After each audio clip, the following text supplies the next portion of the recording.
Hello and welcome to the second episode of the VCCP Challenger Series. This episode is going to be about new business and the way that agencies market themselves, or what sometimes is known as the dark arts of new business and pitching. And I'm delighted to say I've got two magnificent guest stars today. We've got Steve Kershaw here, who I'll introduce in a moment, and Steph Brimacombe.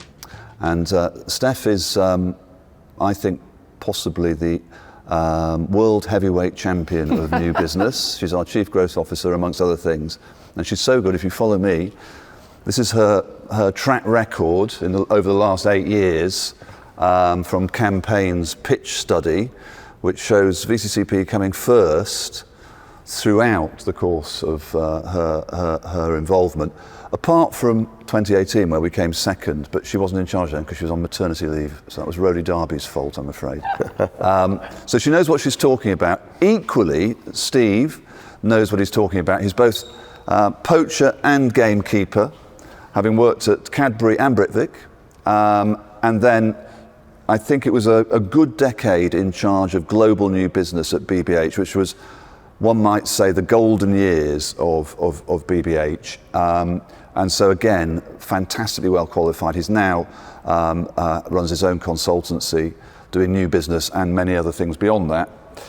Most importantly, he comes from Leeds and is a Leeds United fan, as am I, and we have just got into the Premiership. Woo. So we are very happy about that. In fact, you're off to the game, aren't you? I am off to the game tonight. Are you? Yeah.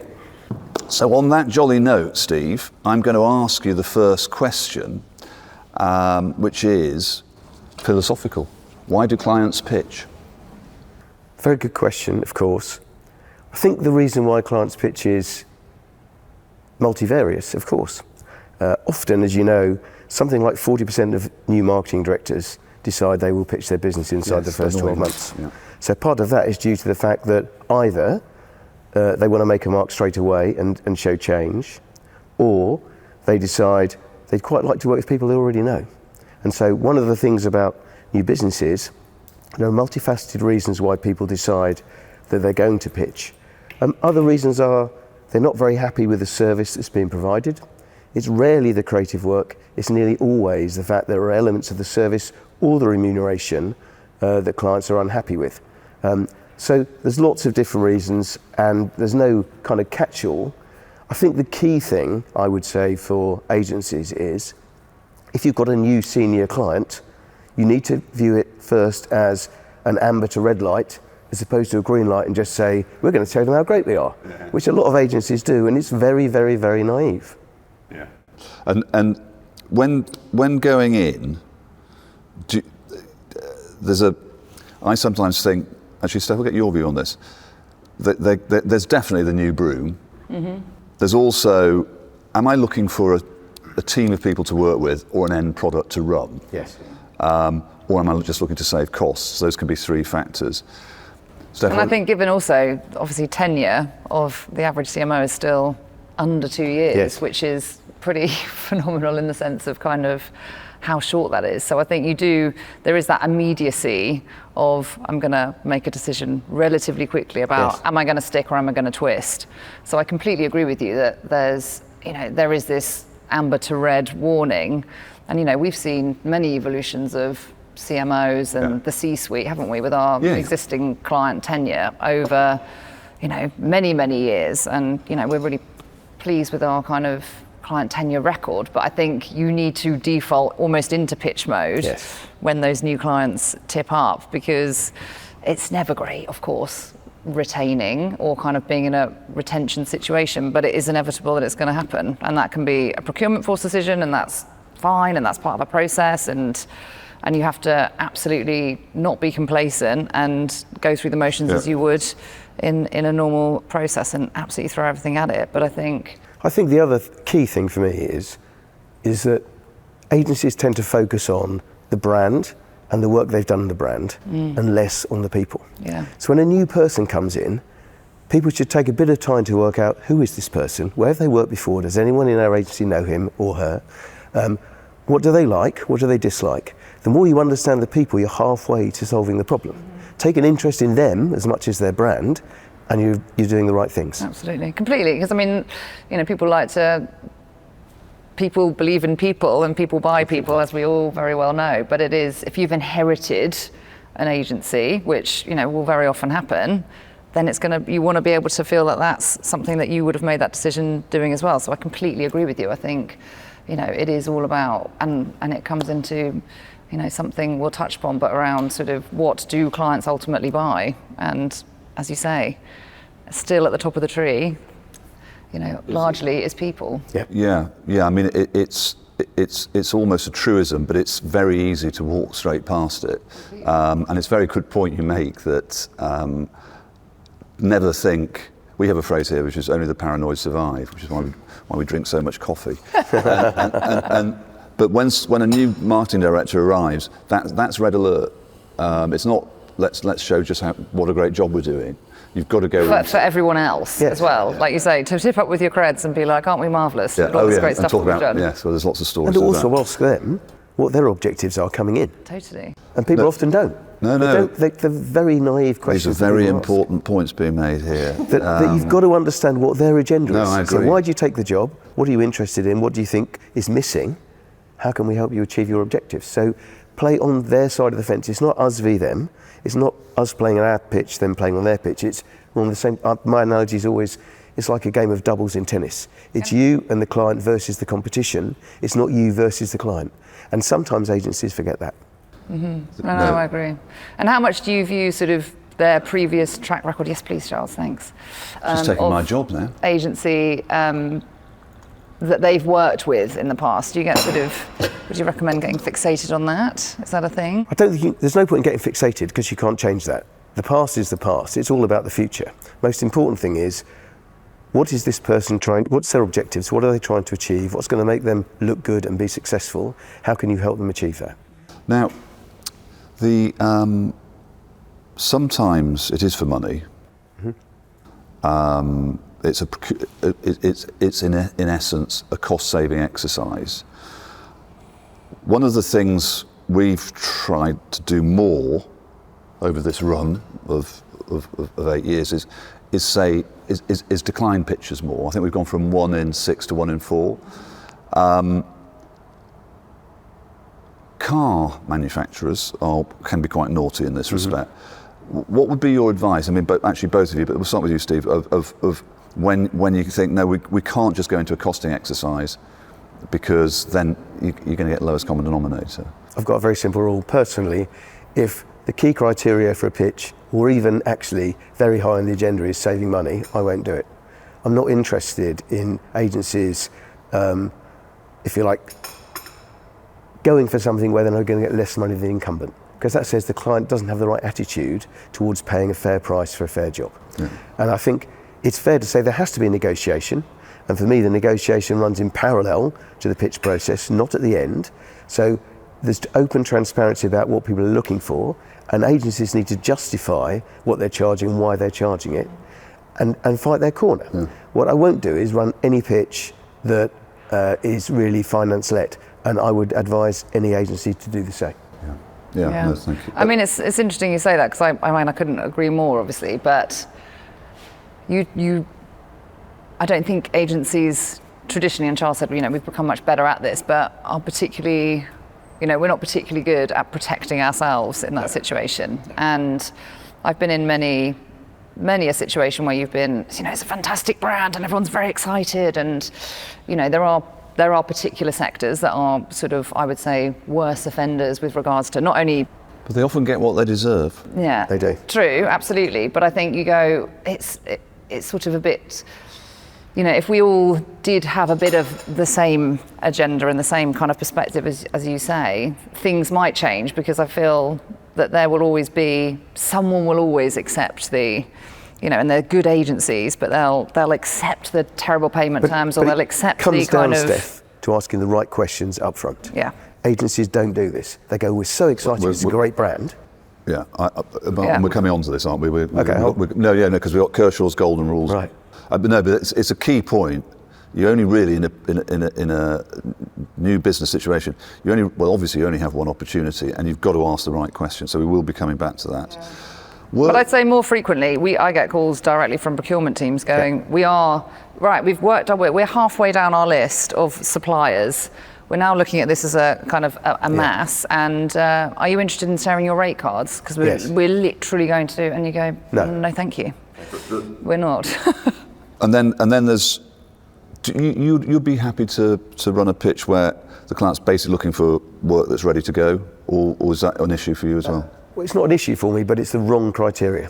So if I'm dealing with a client, I would always say to them, you can't expect to walk right through a pitch in 4 or 6 weeks, or probably 2 months as it now takes, with work you can run. If you could develop both, you go into a company or a business you don't know, you can analyse the problem, you can work out what the strategy is, and you can develop the creative work and come up with a brilliant idea. In that period of time, advertising will be easy. Yeah. I've always been told, actually it's not that easy, and I know for a fact it isn't, having worked at BBH for 21 years. So consequently, the answer is, that isn't what you should be looking for. If you're fortunate, you may get to a creative platform, but the fundamental reason for running a pitch is, can I find a group of people who can inspire me, who can challenge me, who I can work with to get to better results than I could get to myself? That needs to be the ultimate criteria, and once you've done that, then you can work on developing the final creative work together. Yeah, I mean, it was weird, because we worked together at BBH, and not doing creative work was a real discipline. Yes. And it did backfire from time to time. It was a very difficult position to take, but it was a very principled one. Yes. Right, now we're going to move on to horror stories, the don'ts of pitching. I'm sure it's part of the fun of pitching is the jeopardy, and just getting it gloriously wrong happens. It's happened to everyone. And we don't need to name names necessarily, but what are the big don'ts, or the sort of things to avoid? If you do chemistry meetings, it's called chemistry for a reason. It's about trying to understand how people work together. Mm-hmm. How can an agency entertain a client or get to know them better and use the brief to kind of probe questions? Mm-hmm. And all too frequently, agencies are very good at doing a 2-hour kind of, we're brilliant at this, we're brilliant at that, we're brilliant at that, and not engage the clients. Mm-hmm. And if you say up front, please ask questions at any time, you may as well say, don't ask any questions, we're really not interested. Because that's how it feels if you're the client. Mm. So few agencies actually So if you say that, but it doesn't sound convincing, because actually I like clients to interrupt, but how do you... I like to try and make it conversational. Yeah. One example you did brilliantly during COVID. You asked if you could have people's home addresses, and you sent out a booklet. And in that booklet, at the end of each of the client's questions, you had a blank page with question marks saying, what do you think? Yeah. That was the piece of inspiration that ultimately helped you in the business. Why? Because the clients like to talk about their brands. Mm. But agencies don't let clients talk about their brand. So you need to find a way of getting the conversation going. That's almost more important than anything else. Mm-hmm. Yeah, and I also think, just building on the chemistry point, it is a mutual chemistry. So, it is a way to establish, are you going to be able to deliver and work with this client in a way that's going to be actually beneficial for the business, do the type of work that you both or you believe should be the work that is developed for them in partnership. But also, it is, I think, going back to that pure, you need to get on. Yeah, yeah. And we've had, as you say, Charles, there are moments where you go, do you know what, I just don't think it's not worth pursuing this to pitch, because actually we aren't the agency for everyone, and we recognise that. Absolutely, and we take a step back and go, with greatest respect. I think we probably have an equal chemistry failure rate as pitch failure rates, and that's quite deliberate.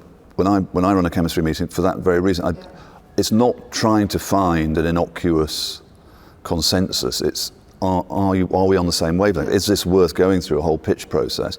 Because that's the name of the meeting, chemistry. So I think it is worth being provocative in the right way. Absolutely. But you are in a very fortunate position. Right, you've been number one for the last 6 years on the bounce. So consequently, you get lots more opportunities than many agencies. So many agencies out there are probably struggling to get onto lists. Therefore, when they get on one, the excitement actually overtakes everything. And some of the things we're talking about, which are logic and rational, go out the window because they've got an outside chance of winning something. Now, the truth is you should still do that work and stick to your principles, and most importantly, have some principles. Yeah. And too many agencies say they have principles, and as soon as they have an opportunity to break them, they do. Yeah, but I think, you're quite right. And I don't think it's, it's a fortunate position to be in, to be able to turn down and really kind of heavily vet opportunities and not perhaps pursue with those that are much more kind of financially orientated in terms of where they're really ultimately trying to get to. It's a costing exercise, or it's trying to squeeze the incumbent into submission in terms of whatever fee potential it is they're looking for, or whatever it may be. But I still think the sort of overarching point that we touched upon before of if agencies collectively interrogated and said no more often, pitch practices in general would improve. Yes. It is actually quite embarrassing for people like me when I've said to a client, you should get these 5 agents or 6 agencies to come to chemistry, and 2 of them say we're not doing it. Because I've then got to go back and say why you're not doing it, because I've put you forward. So that can be quite difficult on my side. Having said that, I still uphold and believe agencies have absolutely every right to say we're not doing this for these reasons. Yeah, it can, I mean, sometimes it can just be a workload issue where you think we're not going to give ourselves a fighting chance, and actually, we might let Steve down, or we might let the AAR down if we try and do it half-heartedly, but it's a hideous thing. I mean, no one likes declining a pitch. No, absolutely not, and particularly something that, like, at those moments when you go, actually, we always will prioritise our existing clients, 100%. And that means that sometimes something needs to. Of course. I mean, what we've found over the years is there's always a peer group.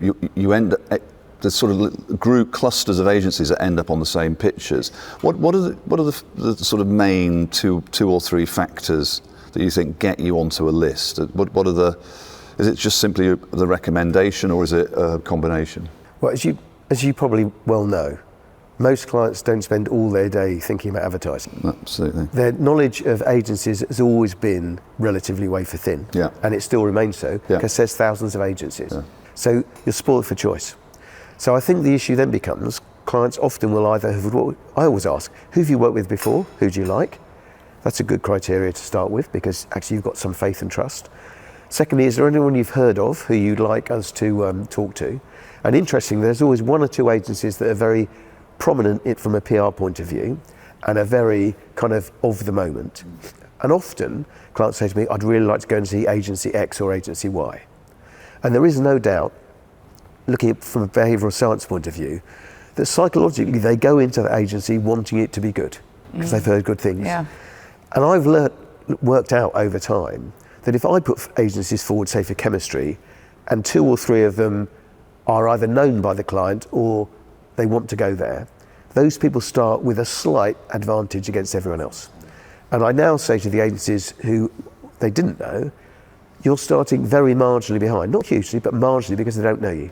Therefore, you're going to have to do something a bit more special to kind of stand out in this process. You've got to find something that you go, wow, that was smart. And that does happen. Some agencies really can do. No, I mean, it's really interesting, because the narrative bias of I've heard of them, I like them, I want to appoint them, it's marginal, but pitches are won on the margins. It's quite, and I think sometimes when we know we're not the in choice for that client, is to admit it. Say, you think this of us, but can we ask you to keep an open mind, because we're going to show this is an opportunity for us to and try and overtly correct it.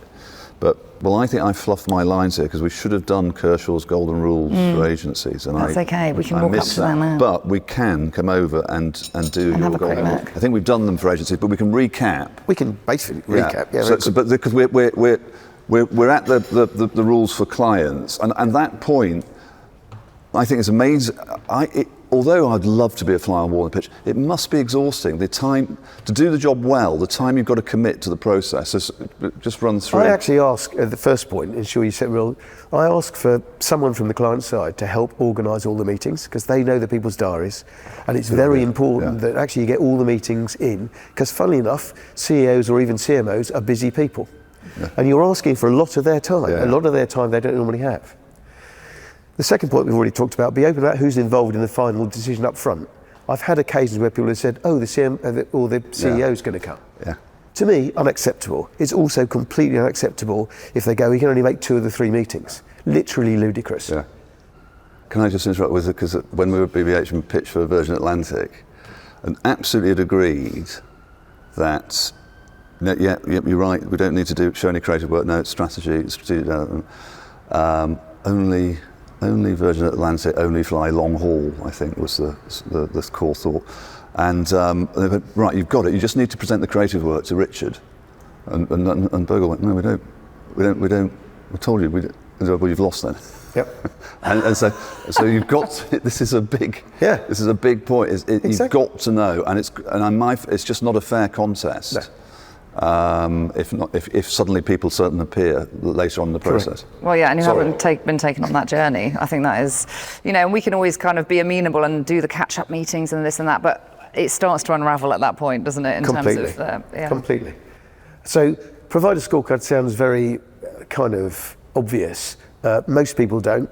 The reason why I do is very simple. If you can say to people, this is the chemistry brief or this is the final pitch brief, this is how you're going to be evaluated against it, it actually is helpful to agencies because it's telling you how clients are going to score you. Now, the rules on the scorecard are very simple. Everyone on the client side fills in the scorecard after every meeting, so it's not a comparison against each agency, it's how well have you answered the brief. And the scorecard isn't the answer, of course it isn't, but when you've got 6 in chemistry and actually no one's put 2 agencies above 4th, it's a no-brainer to say, can we just focus on who goes through? So it makes things much simpler. Now, by the people and thinking as much of the creative ideas, I've talked about this a lot already. You're buying the people. If the ideas aren't off the shelf, well, there might be occasionally, but broadly they're not. The ideas are all about the people. It's the team. Can we really work with these people? Do they inspire? I hear this time and again when we get pitch reviews of the work is almost incidental, not quite, but almost. It's does one team like the other team? And I think more importantly, does the agency team like each other? Yes. Do they know and like each other? Many of the horror stories I hear are from people we recruit who've come from big network agencies. We've been in pitches where literally no one knows each other. In fact, they haven't done the whole presentation together as a team. They've all flown in from different places. That gives you a massive handicap when you're pitching. Yeah, I mean, as you say, it's still one of the, just to build on it, in terms of success, when we are successful and you get that feedback, it still amazes me after, 10, 12 years of consistency. Yes. In terms of that feedback, do you know what, we were stood outside waiting. I remember one, and I happened to be in the room on that particular pitch, clients were still waiting for their car outside. And the pitch team, we went out, we sort of grabbed a packet of crisps, walked outside, we were going to go round to the pub. We didn't see them, they were waiting on the other side of the road. And that part of the feedback was, you were actually such a team. Yes. And we saw you going out, you were having a bit of a laugh, you were sort of, right. But it's great in a way that is still, such an important. And you can't fake it. No, you can't fake it. And that's why it's so convincing. Yeah. It's quite primal. And I think the final point, which is, I can't overemphasise, I always say to clients, in tissue meetings, in final pitch meetings, in chemistry meetings, you need to be totally honest and open and clear in your feedback. It is no good going, oh, that's really interesting, we might think about that. The answer is, no, we'd never buy that in a million years because it's completely off brief. Mm-hmm. And if you do that, and if we provide written feedback to agencies, it's much, much, much more helpful. Because it's actually saying, treat all these meetings as real meetings, not artificial meetings, but actually this is them presenting effectively their creative ideas, their creative thinking, the ways they think. That's really crucially important. And for me, often clients haven't been open and honest. They come to me afterwards and say, oh, we really didn't like that. To which my answer is, well, tell them. Well, it gives you a fighting chance, doesn't it, of getting to the right answer? Yes. Well, and also, it's in everyone's interest. But it's also in everyone's interest. A tissue meeting is also there to also be unsuccessful as well as it is to be successful. So you're never going to know that if you get some fudged feedback. Before we come to Kershaw's golden rules for agencies, which we may have covered, so I'm going to let Steve have a moment. One of the things, Steph, do you mind just going through, because it feels like we've moved in the 23 years, is it 23 years? Yeah, 23 years that VCCP has been going, we've moved to a more mash-up, crowd-sourced, co-created culture anyway, where distinction between client and agencies are more blurred. We felt from the word go that there shouldn't be these artificial distinctions. To your point, you're playing doubles at times, and so created this culture. I think it's worth. Yeah, it's worth touching on how these, but how also these kind of resonate more than ever, which is interesting because Charles, correct me if I'm wrong, there's only one that's changed in the 23 years that since you created them. Yes. So which one? Well, it's Be Agile. I think it was Agile. It used to be Fast. I think it's pretty similar. I don't know quite. It's one of those agency I think it navel gazing perhaps exercises. it sounds slightly more, slightly less sort of quick. It's got a slightly less chaotic. It's just Yes, I think that's about the point, agility, yeah. just being able to flip. But equally, I suppose this embodies kind of new channels and new kind of 6 seconds and this and this. So, but I think what's really amazing about the principles, as you say, it is also having principles to build on your point, Steve. And these are true of the way that we approach everything. So we try to ensure, that we are, on time with our responses from a pitch perspective. We're open, we're approachable, we invite clients in. I remember back in the day when we used to do research groups, where you'd invite the clients in during a process, you'd watch the research live in terms of some of the tissue ideas and things. But all of these things, I think now more than ever, in terms of this fluidity of where ideas can come from, the integration of ideas that's required. You could balloon teams out to an enormous size if you think about all the different capabilities and specialisms that are asked of us. But this, from a client perspective as well, is one of those points. We think it's really simple, we think it's really kind of core to us, but actually clients seem to really resonate with these principles because of I suppose, their simplicity and their collaborative nature by essence. It was interesting that even this morning, before we came down and shot this, I thought, my gosh, the amount of clients that have come in to do collaborative working sessions, Monday morning, 10 a.m. in London, and all 4 meeting rooms are booked out with those co-working sessions. It's something that you can say, people say, we integrate and work together, but do you in practice? And it's instantly detectable as to whether you're saying it or doing it. This time, if you could take us through the Kershaw's Golden Rules for agencies, it'd be very interesting to see the perspective you've learned. Fine, of course. So I think the first and most important for me is something that it sounds ridiculous to say, but agencies sometimes forget. They focus so much of their effort on the brand and the work that needs to be done to make that brand more successful. They forget some of the people in the room. It's very, very important that it's a team effort, agency and client, as we said before, working together, playing doubles against the competition. And often they don't show enough interest in the people. They only show interest in what they're doing and their work. So showing an interest in the people, really getting to know who these people are, what motivates them, what inspires them, that's crucially important for me. The second one, and all agencies say they do this, and I've got loads of evidence to say they don't, is if you're given a scorecard, if you're given a brief, answer all the questions, not just the sexy ones that you think, they'll really be inspired by this. If you miss out the 20% of the marks and how are you going to run the account, funnily enough, that's quite important to the client, because you may have a great idea, but if the account is being run really badly, you won't hold the account for very long. So you've got to do justice to all of them and make it inspirational. And when it comes to remuneration, even when you're told to summarise your approach to remuneration, many agencies are very poor at this. They actually either go through a huge amount of detail, which no one's interested in. They don't have an actual approach to remuneration. And you really do need one. Yeah, and I think there's a lot of elements, isn't there, where they can be won or lost on this. Literally, they can be won or lost. Yeah. Because bear in mind, someone will be there probably. I'm totally guilty of not doing the boring questions. So it's. But that maybe you could argue that's not your. No, but it's interesting because I was going, can we go back to the and it is critical that you ignore all that idiot. Yeah, I mean there was a recent at that point and say no, we've got to go through this methodical part of it. Yeah. We had a recent one, to your point, around clients where there was a client that came into the mix right at the last minute.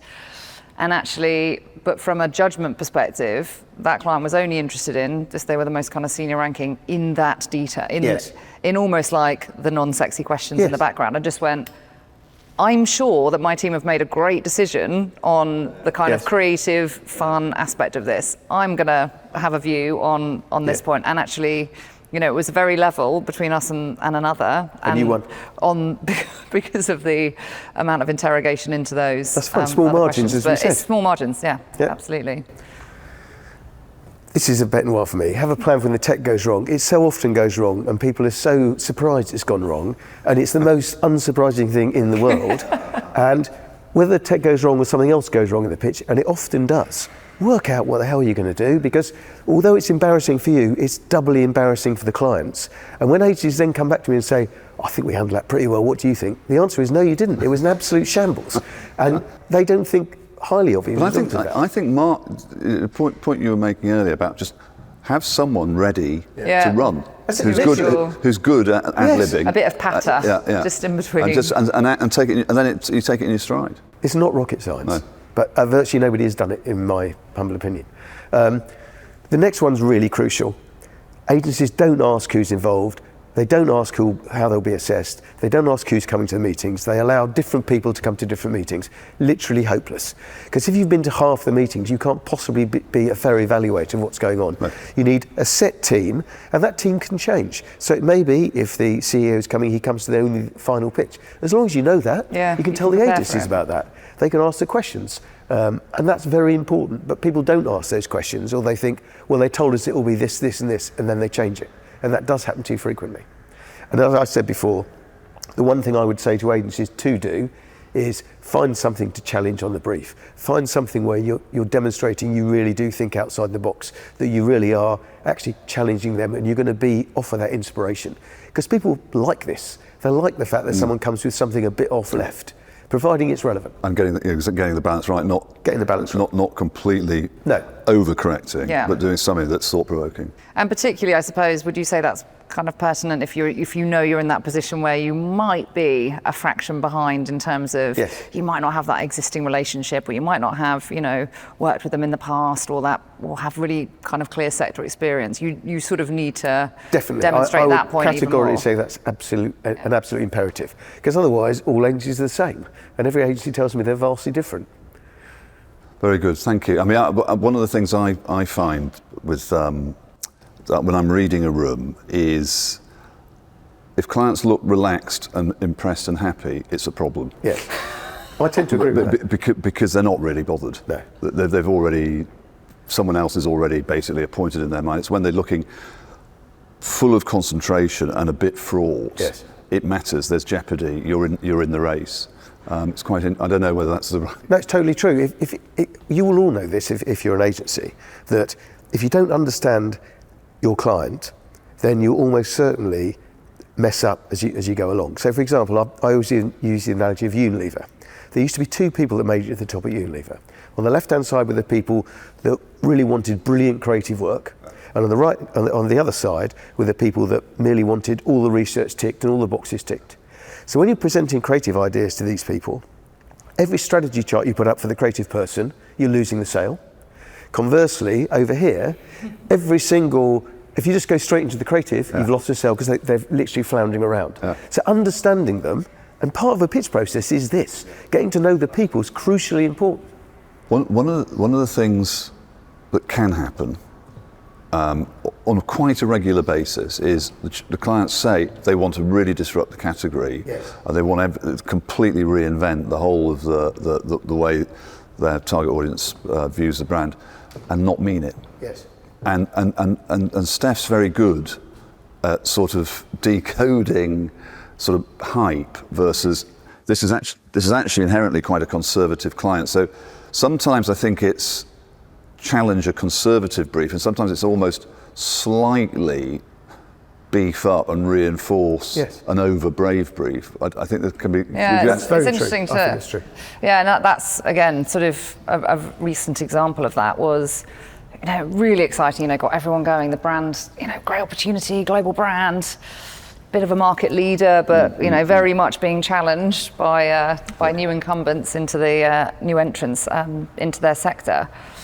When really grilling into the brief and the opportunity, direct contact with the client, actually it turned out they just don't really like their agency anymore.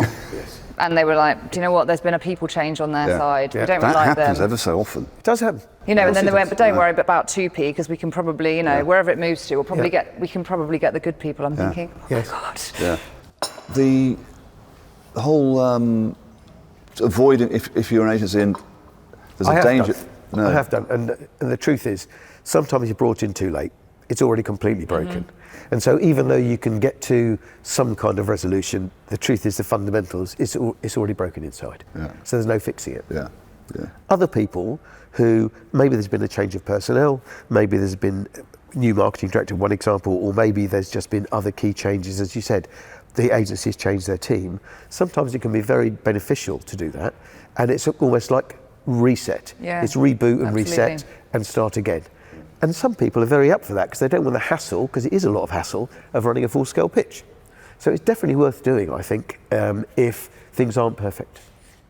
Yeah, I mean, it is often the answer is a reset, isn't it? Yeah. I should have said one thing more on my golden rules for agencies, which is when you're running big global pitches, a lot of the big networks do this big thing of saying, and we've flown in our executive sponsor.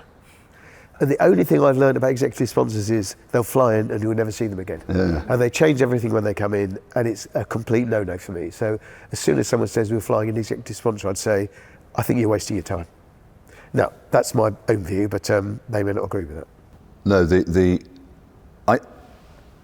I think that sometimes winning a pitch is made easy for you by the competition. Yes, you do hear of agencies that have sort of gone out of their way to do transparently silly things. Yes. And you go, well, you know, who was that going to convince? And presumably it's kept someone in work.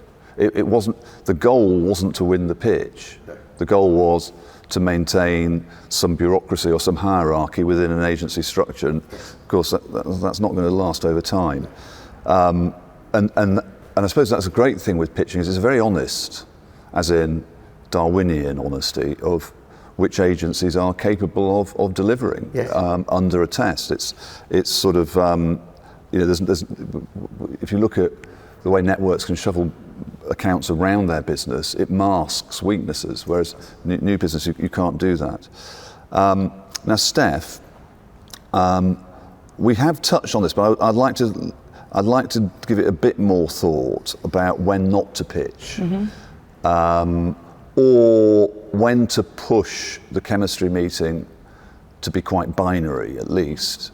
What are the? Yeah, I mean, I think it was building on what we said earlier. Really, obviously, the upfront interrogation, which I think collectively, as an agency-side industry, we should do a lot more of, and be a lot more thorough, and be a lot more kind of comprehensive. You know, we're about to invest a huge amount of time, a huge amount of money, and yet just saying yes, and that's fine, and we'll take this, and we'll go in blind with who's going to be in the room.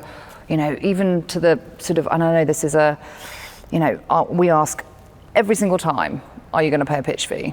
Are you prepared to pay an investment cost into the process?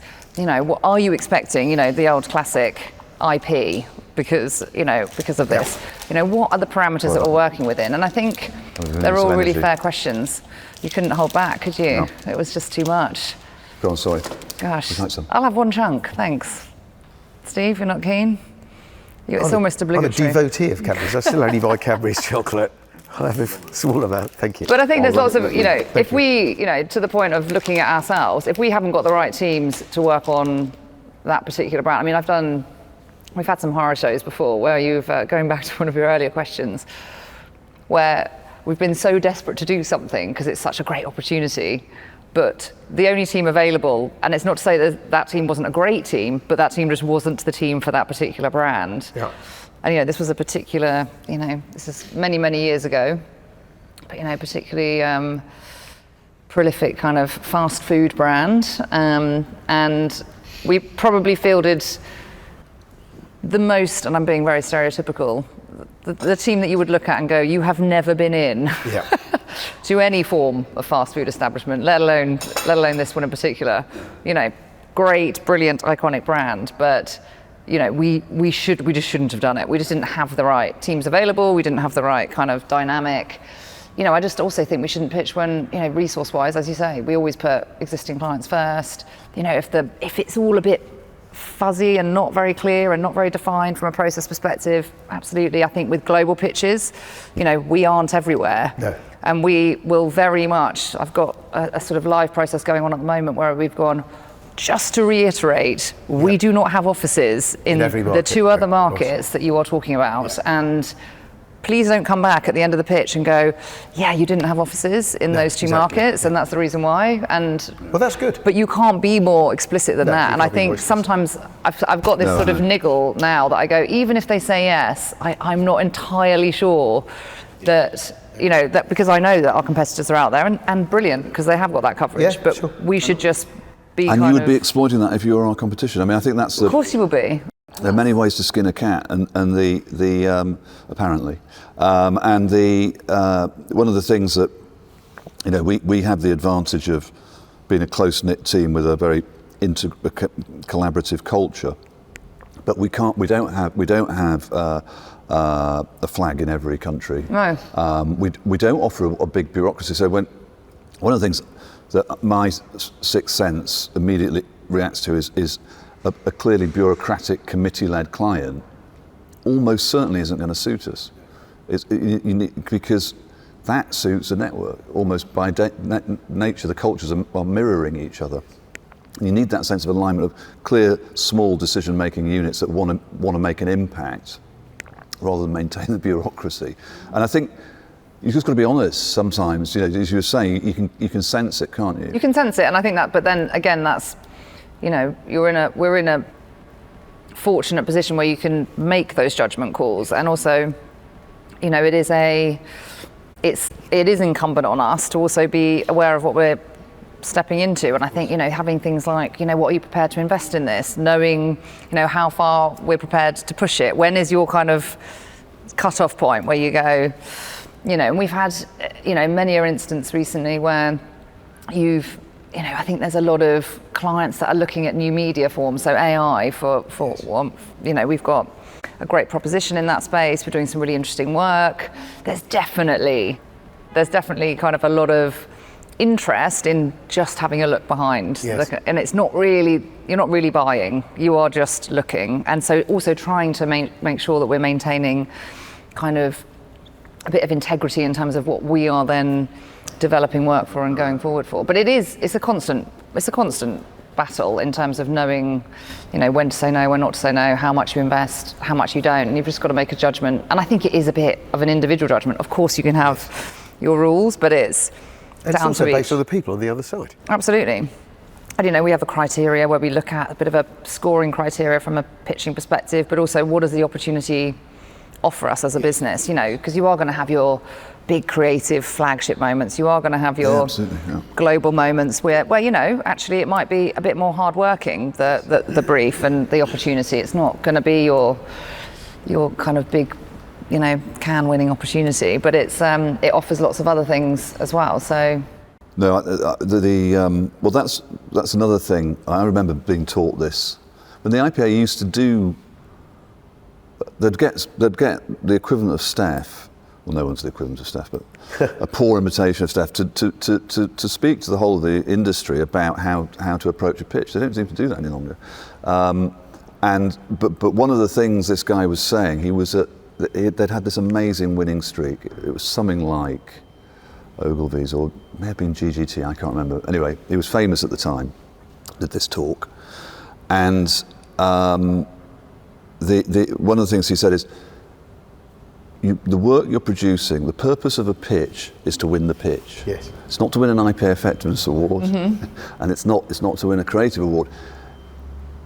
And I remember thinking, what? The number of times you get into a fight in a pitch about is the work good enough, or is it effective enough? Is it on brief? And I think, but listen to the client. What is the client? We're not going to run this work. Yeah. So why are we having a theoretical punch-up about a theoretical piece of work? We haven't got the client and we're not going to run the work. It's many layers of stupidity. But people spend a lot of energy in the wrong areas rather than winning the pitch. I said earlier I'd love to be, I never have been a fly on the wall in a full-blown pitch. One of the questions I've got, because I suspect I know the answer to this, is there much differentiation? Let's say you like to go with 3 agencies, don't you? For a final pitch, yeah. Only 3. But maybe sort of through the process it whittles down from 4. So let's say it's 4 agencies. Are they dramatically different, or are they actually a 95% overlap? Well, I think the people are different. That's the most important thing. Right. And sometimes the culture's different. Yeah. And you get a different flavour for different types of people. So I would say about this agency, it's always very, very professionally run in any part of a pitch process. Everyone feels like they're part of the team. So it feels very cohesive. Everyone's always very pleasant, and everyone knows what they're doing in that pitch process. Yeah. It doesn't matter who they are. junior or senior. It's not always quite the same with all other agencies. Not that other agencies do it badly necessarily. And I think all agencies have their own, I guess, way of presenting. But I come back to the thing that all agencies can present at least one case study really well and what they believe in really well. That's not the same thing as integrating into the client's business. And taking an interest in the client's business is, for me, disproportionately important, because it's how your skills can be of benefit to them is very important. And I don't think agencies always start with that. They start with, we've got a great creative solution to your brief. That's not the same thing. Well, says eating chocolate.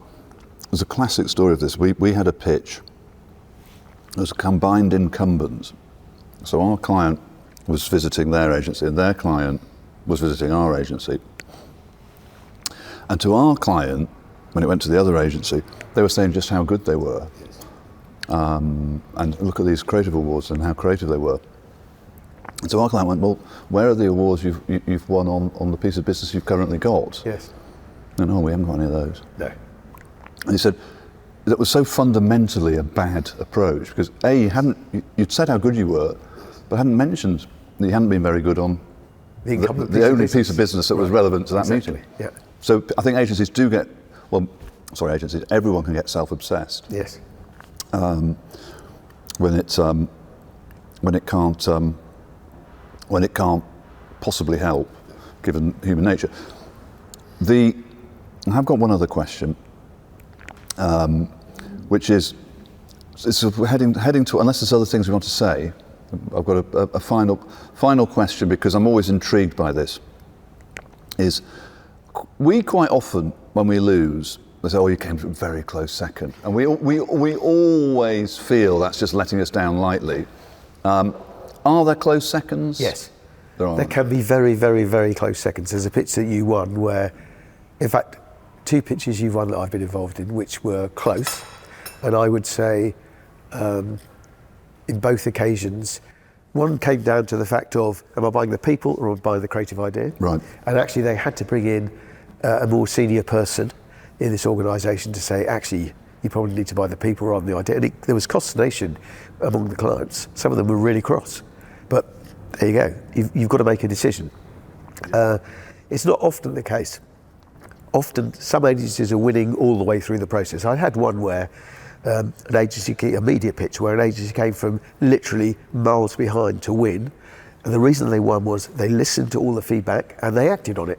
And the agency was miles ahead at the beginning. You thought it's a shoo-in for these people, didn't. And what then happened, because it was a global pitch, there were issues, tensions you could see between 2 elements of their team from the UK and North America. They weren't getting on. Yeah. Terrible. And it wasn't a question of did agency who came from behind win? No, the other agency lost it. But the fact they kept going, listened to the feedback and really upped their game meant they came for a long way back to winning. It's funny. Steph, sorry. No, I was just going to build on that, which is why I think, you can go into each pitch and go, right, actually, and to your point, when you've said to the agency, you might be a little bit behind. And I think we always recognise when we are the underdog. And I think we are fortunate in the sense that we aren't intimidated by the underdog position. I think we try even harder. We put our maximum amount of effort into that. Freddie can put up or you can swing to our logo, because we're the perpetual challenger against the big. Absolutely. Big scary bet. But I think, and that extra kind of level of effort, recognising your position, recognising where you're coming, there's no such thing as a bad tissue. The fact is it's an opportunity for feedback. So actually, if it has gone terribly, yes. And maybe this is just I feel more nervous when everything when you are going correct, yes. absolutely you cruising through and everyone's like, wow, smashed it, we absolutely nailed that, and you're going, oh. In politics they say the trend's your friend, don't they? Mm-hmm. Yes. And because I saw this documentary about Beckham. It's coming back to the points you're making, which is that he was never the best. He was never the best at 12. He was never the best at 14, he was never the best at 16, never the best at 18, never the best at 20, never the best at 22. But he was trainable, and he worked hard, and he had talents. Yes. And he became the best. Yes. And that thing of if you start off and you then got to You've got to keep on going. You've got to keep on going. And they talked about a load of players who burnt out way ahead of him, or who were miles ahead of him when they were 14 or 16. He never came to it because they got to a peak and then dwindled. And I agree. I think trying to maintain forward momentum in a pitch, I think it's in your body language as well. You know you've got something impressive. You know you've cooked a better meal than you did last time. Is a big part of success. But sort of, sorry. There's one more story that I can also let you know, which is, again, I've learned over time from doing this a lot, that actually you need to have, if it's a creative pitch, you need to have at least 2 tissue sessions. And the first one needs to be strategy, and the second one needs to be creative, for the obvious reason, if the strategy's wrong, the creative's bound to be wrong. Yeah. So I had an occasion where an agency said, no, we only want one, Steve. We're a bit behind, we only want one. And so they presented all their work, and because the strategy was wrong, the creative was definitely wrong. So we gave them really harsh feedback and said, look, the strategy's wrong, therefore you've got to rethink.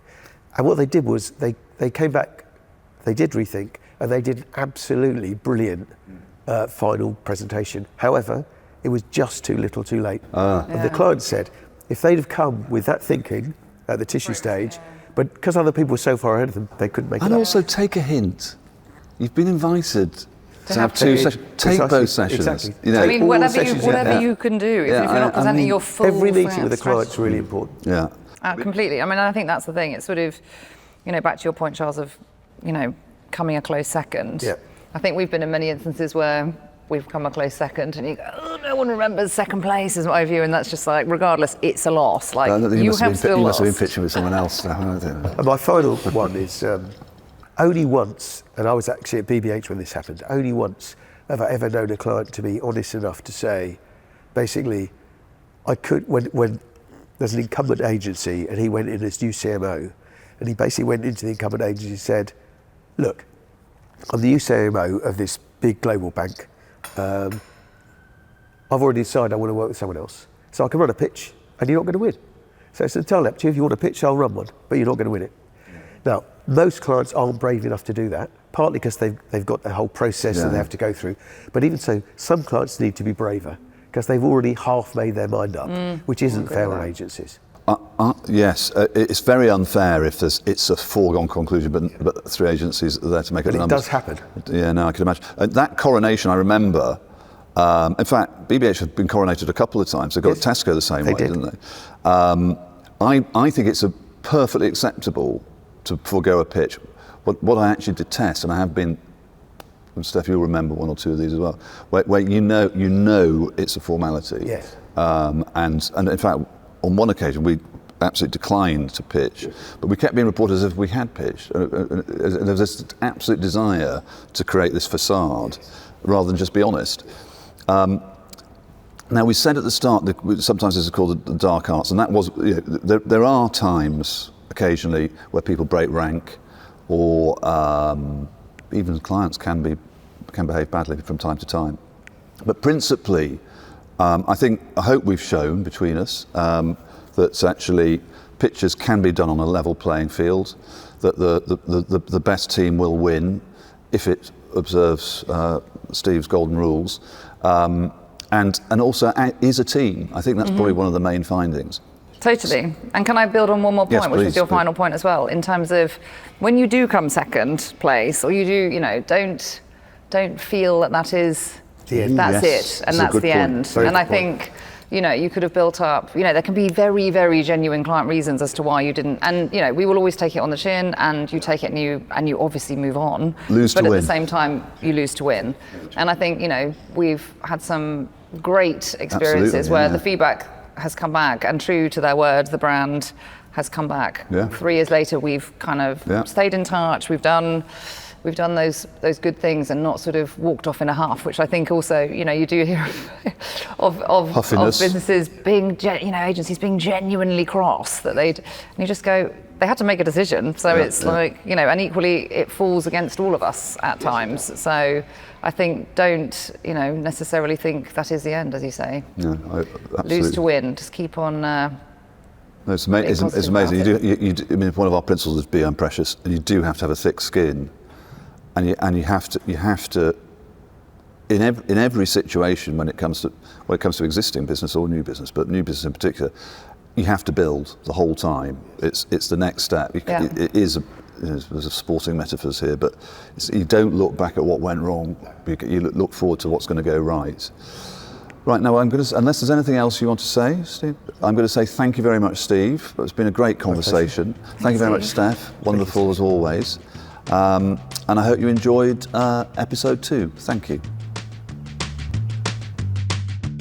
There's so much chat about AI being the end of our jobs, but it's just another tool to help us get to where we want to get to. And this is a brilliant example. This was all done in AI, so the clients could see exactly what we were trying to achieve.